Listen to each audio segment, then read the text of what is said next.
अब छोलिया हो या लोबिया, सफेद चने या काले चने, सब कुछ मजेदार बने।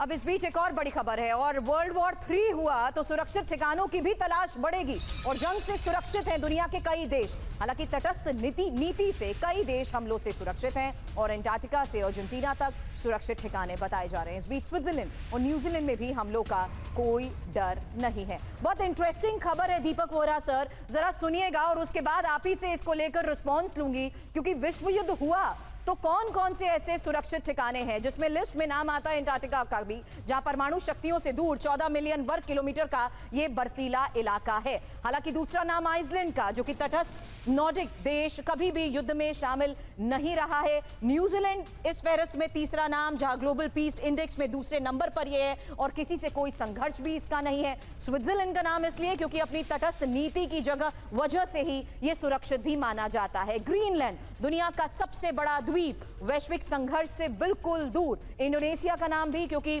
तटस्थ विदेश नीति की वजह से सभी देशों से इसके अच्छे संबंध भी हैं। हालांकि अर्जेंटीना, बेहतर कृषि संसाधनों के साथ सुरक्षित शांतिप्रिय देश। इस बीच भूटान का नाम, जो कि 1971 से तटस्थ देश है और सुरक्षित पहाड़ी इलाका। Over to you Deepak Vora sir, एक शॉर्ट रिस्पॉन्स पर please. Well, thank you very much. मुझे बहुत मजा आता है जब ऐसी खबरें अखबार में छपती हैं। ये पता नहीं कौन बनाता है ये इंडेक्स के, ये सेफ है वो सेफ है। मैं तो सोच रहा था कि अगला रॉकेट जाएगा, बैठ के चंद्रमा पे चला जाओ, सबसे ज्यादा सेफ तो वहां पर होगा। I mean this kind of nonsense, don't believe it कि कोई ऐसा न्यूक्लियर बॉम्ब बन, मान लीजिए कोई न्यूक्लियर हथियार यूज करता है तो वो बिल्कुल उस देश के अर्जेंटीना के बॉर्डर पे आके रुक जाएगा, उसके बाद रेडिएशन आगे नहीं जाएगी। This is all total nonsense. दूसरा, आपने रूस का जो जिक्र, चीन का जिक्र किया है कि वो मिलिट्री सिटी बना रहा है, वो तो डिफेंसिव बना रहा है, हमला करने के लिए नहीं बना रहा। हमला करने के लिए बनाना होता तो कुछ और है। चीन मैम कभी नहीं हमला करेगा किसी के ऊपर, ताइवान के अलावा। उसमें दम नहीं है।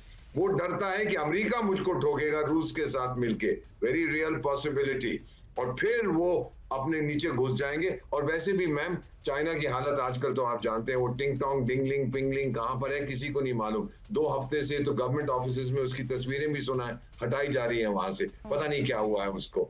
जैसे आयतुल्लाह खमेनी साहब भी कुछ देर के लिए गायब हो गए थे, वो भी गायब हो गए, शायद वो भी कहीं बंकर में बैठा होगा। बट द रियलिटी इस समय इज कि जो ये बना रहे हैं और जो ये इंटरनेशनल रिपोर्ट्स आती हैं कि ये सेफ जगह, ये सेफ जगह, इस पे बिल्कुल विश्वास मत करिएगा। ये दिल को बेगालिब ख्याल अच्छा है।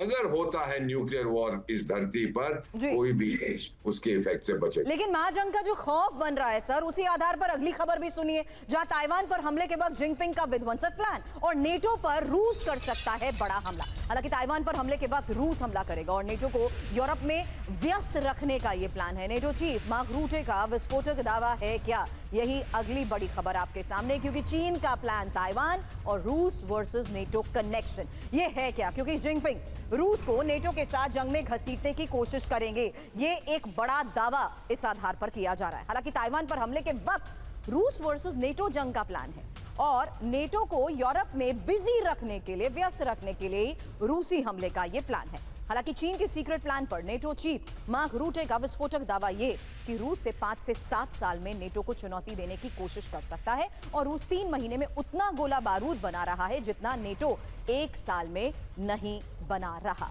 हालांकि चीन से निपटने की तैयारी में अब ताइवान कैसे है, यही एक और बड़ी खबर है, क्योंकि ताइवान ने हाइमार्स मिसाइल को लॉन्च किया है और ताइवान को अमेरिका से हाइमार्स मिले हैं। ताइवान ने अमेरिका से 29 हाइमार्स खरीदे हैं।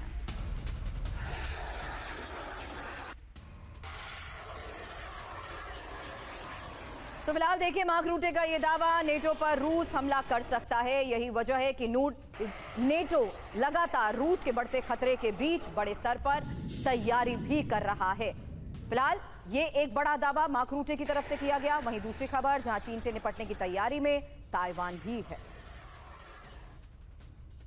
और अब आपको दिखाते हैं कि किस तरीके से इसी तैयारी के बीच एक और बड़ा दावा किया जा रहा है, क्योंकि अब खमेनेई बाहर आ चुके हैं और ईरान की न्यूक्लियर वार्निंग के साथ साथ खमेनेई के बाहर आने के बाद बड़े हमले की तैयारी भी इसे माना जा रहा है। फिलहाल 10,000 बैलिस्टिक मिसाइल बनाने जा रहा है ईरान, ये एक और बड़ी खबर आई, और 2 परमाणु बॉम्ब्स के बराबर ईरान की ये नई मिसाइल होगी। एक साथ कई शहरों को तबाह करने की इसकी क्षमता। ईरानी मिसाइल की रेंज में पूरा यूरोप। ईरान के मिसाइल कार्यक्रम पर इजरायली पत्रकार की तरफ से किया गया दावा है क्या? परमाणु बॉम्ब से खतरनाक ईरान का प्लान खौफनाक। जहां ईरान बनाने जा रहा है 10,000 महाविध्वंसक बैलिस्टिक मिसाइल, ईरान बहुत जल्द बैलिस्टिक मिसाइल का उत्पादन भी शुरू कर देगा। 2 परमाणु बॉम्ब के बराबर की ताकत वाली मिसाइल बनाने की ये तैयारी है। ईरानी मिसाइल प्लान पर इजरायली पत्रकार रोन बिन यिशाई का ये दावा। यूरोप के कई देश ईरान की बैलिस्टिक मिसाइल की रेंज में होंगे। अब छोलिया हो या लोबिया, सफेद चने या काले चने, सब कुछ मजेदार बने। MDH